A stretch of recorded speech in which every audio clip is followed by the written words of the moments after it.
기독교인이 아니라도 상담에 관심이 있으면 들어봄직한 최유연의 성경 말씀 나눔 시작하겠습니다.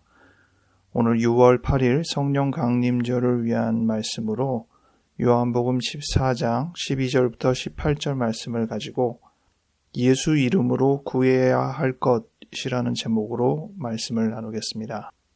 상담과 관련하여는 Psychological Mindedness, 심리학적 심성이라고 번역하기도 하고 mindedness, 마음가짐이라고 할 수 있겠죠. 심리학적 마음가짐이라는 게 무엇인가? 상담을 하거나 상담 이론을 배우면 재미있는 사람들이 있습니다. 그러한 만남과 교육을 통해서 자기를 성장시키는 일을 즐겨하는 사람들이 있습니다. 그런 사람들이 심리학적 심성이 있는 것이죠. 심리학적 심성이 없으면 깊이 있는 상담을 할 수가 없죠. 당연하죠. 어떤 공부를 배우는데 더 깊이 배우려는 마음 자세가 없으면 한계가 있지 않겠습니까? 인간의 발달은 꼭 심리학적인 방식 내지 상담적인 방식으로만 성장하는 것은 아니죠.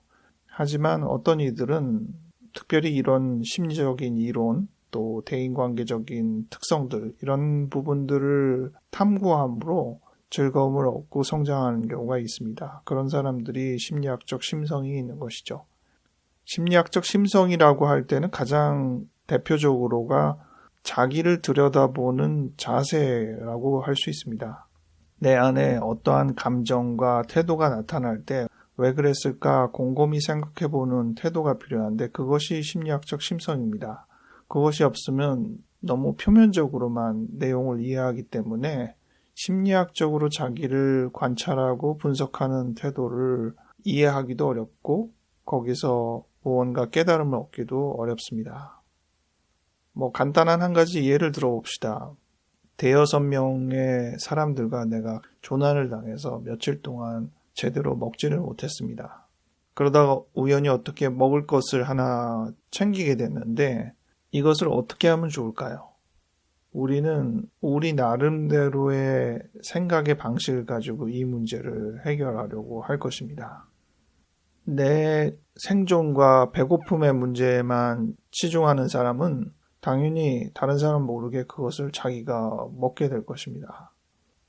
균등한 분배를 추구하는 사람들은 음식을 가급적 똑같이 나눠서 남은 사람들과 함께 먹겠죠.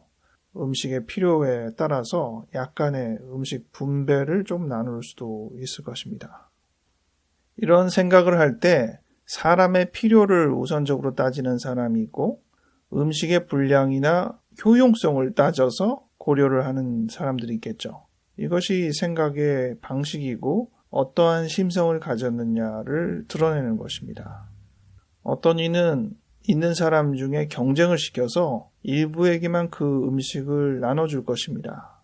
그 생각이 어떻게 보면 굉장히 고약한 것처럼 보일 수는 있으나 지금 조난을 당한 상황에서 잘 버텨내야만 우리가 다 생존의 가능성이 있기 때문에 체력이나 여러 면들이 우위에 있는 사람들에게 음식을 제공하는 것이 옳다고 보는 방식인 것이죠.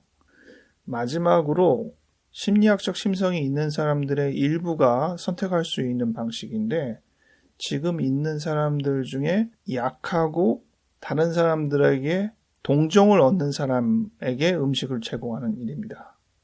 효율성 면에서는 가장 불리할 수 있습니다. 하지만 남아있는 사람들의 결속력이나 사기 진작을 위해서는 가장 효율성이 높을 수도 있습니다. 심리적인 필요가 채워질 때 신체적인 어려움들은 이겨내고 극복하고 넘어가는 경우가 있거든요. 그런 부분들을 볼 수 있는 관점 자체가 심리학적 심성이라고도 할 수 있겠습니다. 오늘이 성령 강림 주일입니다. 이제 예수님께서 부활하시고 승천하신 이후에 제자들에게 성령이 임하신 시기를 기념하여 성령 강림 주일이 제정되어 있습니다. 그리고 이후로의 많은 주간이 성령 강림 이후 주간으로 결국 성령의 시대를 언급하게 되는 것이죠. 육신의 예수를 직접 마주하는 사람들은 아니지만 마음으로 예수님을 영접한, 즉 거룩한 영과 함께 살아가는 사람들을 의미합니다. 오늘 성경 본문에서 제가 주목하게 된 구절 대표적인 것이 13절과 14절입니다. 똑같은 내용인데 너희가 내 이름으로 무엇이든지 구하면 내가 실행한다는 표현입니다. 예수님께서 이제 잡혀 죽기 전에 제자들을 모아 그들에게 이야기하실 때 너희가 내 이름으로, 예수의 이름으로 무엇을 구하든지 내가 실행할 것이다. 이렇게 언급을 한 것입니다. 이 표현만 달랑 접하면 우리가 예수의 이름으로 어떤 것을 구하든 알라딘의 램프 마냥 예수께서 다 해주신다는 뜻인가 오해할 수도 있는 부분이겠습니다. 하지만 이후에 나오는 표현들이 무엇이든지 아무거나 구하는 것에 대한 개념이 아님을 이해할 수 있게 됩니다. 먼저 13절 상반절에 뒤이어 나오는 13절 하반절 내용은 이는 아버지로 하여금 아들로 말미암아 영광을 받으시게 하려 함이요 라고 나와 있습니다. 우리가 예수 이름으로 무엇이든 구하면 예수께서 실행하시는 이유는 예수님으로 말미암아 하나님 아버지께서 영광을 받게 되시기 때문에 그렇게 하신다는 것입니다.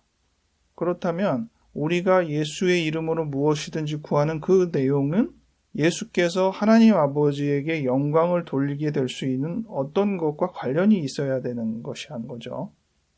그리고 14절 내 이름으로 무엇이든지 구하면 내가 행하리라 하는 구절 다음에 15절은 너희가 나를 사랑하면 내 계명을 지키리라 언급하고 있습니다. 제자들이 예수님을 사랑한다면 예수님의 계명을 지킨다는 것이에요. 그러면 예수의 이름으로 무엇이든지 구할 때 아무거나 구하진 않겠죠.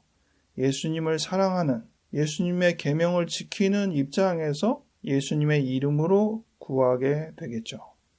그래서 오늘 제목대로 예수의 이름으로 구해야 할 것이 무엇이든지라는 예수님의 표현과 달리 어떤 것을 구해야 할 것인지를 조금 더 생각해 보는 시간을 가져보려고 합니다. 마태복음 6장 33절을 보면 그런즉 너희는 먼저 그의 나라와 그의 의를 구하라. 그리하면 이 모든 것을 너희에게 더하시리라 말씀하셨는데 여기서 이 모든 것이라는 것은 우리가 먹고 마시고 하는 인생의 필요들을 의미하는 것입니다. 오늘 예수의 이름으로 우리가 구해야 할 것들도 우선적으로는 하나님의 나라와 하나님의 의에 관련된 것일 텐데 방금 읽은 13절과 15절의 내용에 의하자면 예수의 이름으로 우리가 구해야 할 대표적인 두 가지는 첫 번째, 하나님 아버지의 영광을 위한 일을 구해야죠. 그리고 두 번째, 우리가 하나님 아버지에게 사랑을 고백하는 내용과 관련된 것을 구할 때 예수께서 그것을 실행하신다는 것입니다. 오늘 제가 예수님의 이름으로 구해야 할 것 세 번째 마지막으로 언급할 것은 인간을 돕고 세우는 일에 관한 것입니다. 16절에 보면 내가 아버지께 구하겠으니 라고 시작합니다. 예수님이 우리로 하여금 너희가 내 이름으로 무엇이든지 구하라 라고 하시는 것처럼 예수님 본인도 하나님 아버지에게 기도하며 구한 것이 있었는데 결국 우리도 비슷한 것을 구하는 것이 마땅한 일이 되지 않겠습니까?